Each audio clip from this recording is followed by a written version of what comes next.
15 अगस्त 1759 Corsica द्वीप। एक साधारण परिवार में जन्मा लड़का नेपोलियन बोनापार्ट, एक तेज दिमाग, गहरी सोच और भीतर ज्वाला, जिसने ठान लिया था कुछ बड़ा करना है।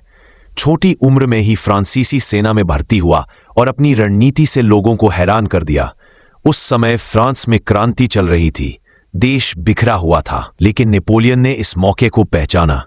1799 में उसने सत्ता संभाली और प्रथम कांसल बना। फिर 1804 में खुद को सम्राट घोषित कर दिया। अब वो केवल फ्रांस नहीं, पूरे यूरोप की किस्मत तय कर रहा था। नेपोलियन युद्ध का मास्टर था। उसने इटली, ऑस्ट्रिया और प्रशिया जैसी ताकतों को घुटनों पर ला दिया।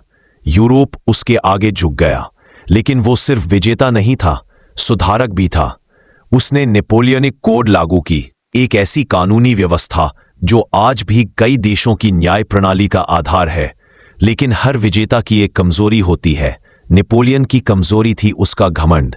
1812 में उसने रूस पर हमला किया, लाखों सैनिकों के साथ पहुंचा, लेकिन ठंड, भूख और रूस की जलती धरती नीति ने उसकी सेना को तबाह कर दिया।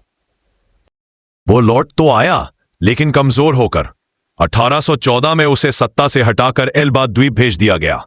मगर नेपोलियन ने हार कब मानी? 1815 में फिर लौटा और सिर्फ 100 दिनों में सत्ता वापस पा ली। लेकिन वाटरलू की लड़ाई 18 जून 1815 उसकी आखिरी जंग साबित हुई। वो हार गया, और हमेशा के लिए। अब की बार उसे भेजा गया सेंट हेलेना, अंध महासागर के बीच एक वीरान टापू।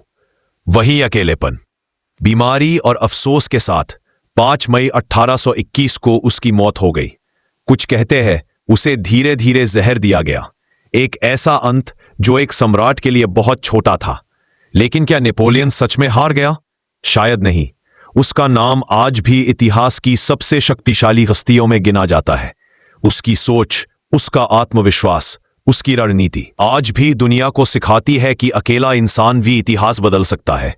Impossible is a word to be found only in the dictionary of fools. Napoleon Bonaparte.